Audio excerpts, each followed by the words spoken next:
If you study spirituality or UFOs or anything related to reptilians, you might be wondering, are there a connection between reptilians and reptiles, the animals here on Earth? So today I'm gonna talk about the reptilians and the reptiles, and we're gonna debate the difference between them and also the similarities, okay? So let's start by defining them. What are they? So I'm gonna start with the reptiles. So reptiles are animals here of planet Earth, and they are cold-blooded. They've got scales, hard scales. They also have a primitive brain, and that's why we call it, reptilians or a reptilian brain. It's because that brain is primitive. That brain is so primitive that its main function is about their vital functions and coordination, and also their perception of the environment, like their instinctive reaction to things. So it's a very primitive brain. So they don't have, let's say, cognition or ideas or thoughts or anything beyond what I just said, like birds do have, and humans, and other mammals, right? So it's a primitive brain. So these are the reptiles. Now let's talk about the reptilians. The thing about reptilians is that there are two types of reptilians. The first one that we're going to discuss is the reptilians that are part of what we call conspiracy theory. So these reptilians, they do not exist, okay? I will explain what they are.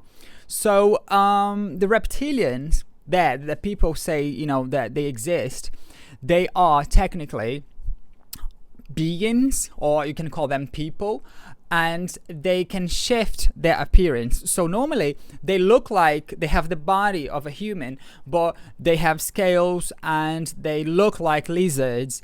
They've got their eyes, mouth, everything like a lizard, like what we see in movies. So it's like a lizard but with a human body, right?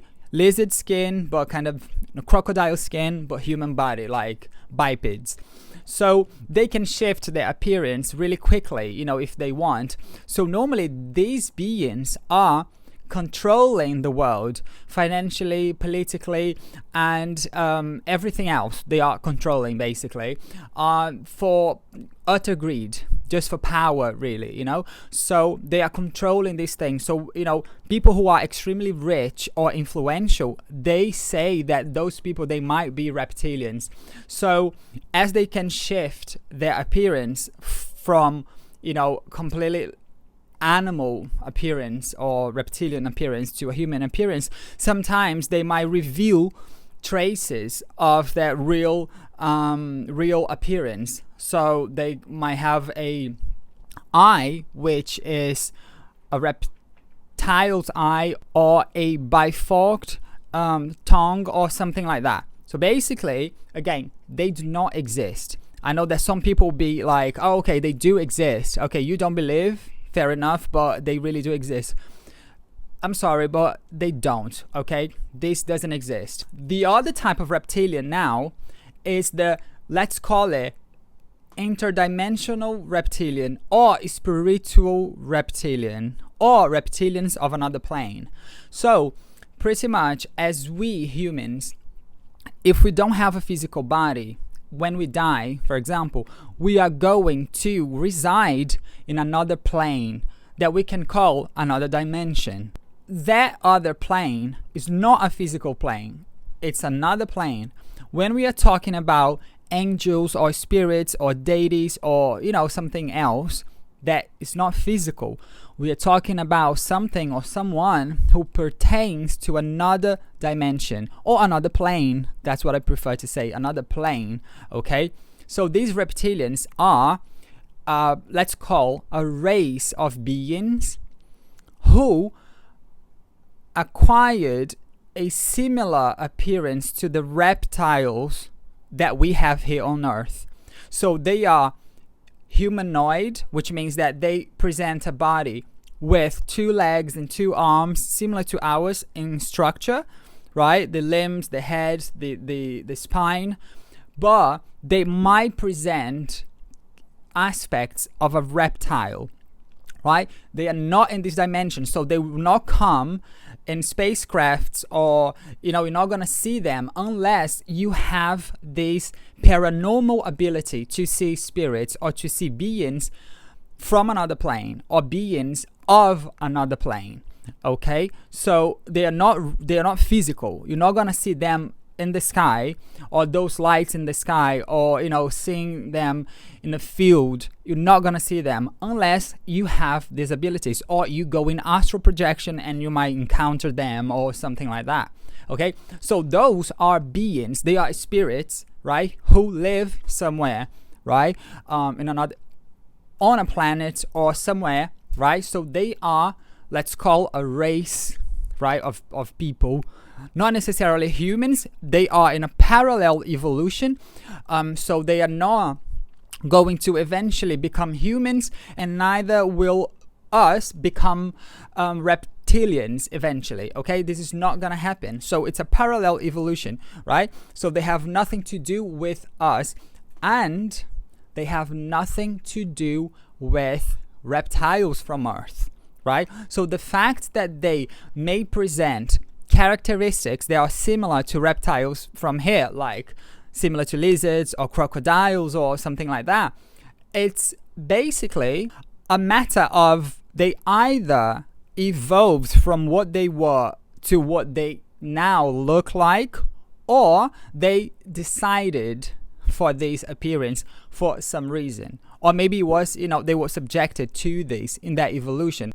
As I said, they are in a parallel evolution, so we can't say that, well, they were here and then they were there and then they were here.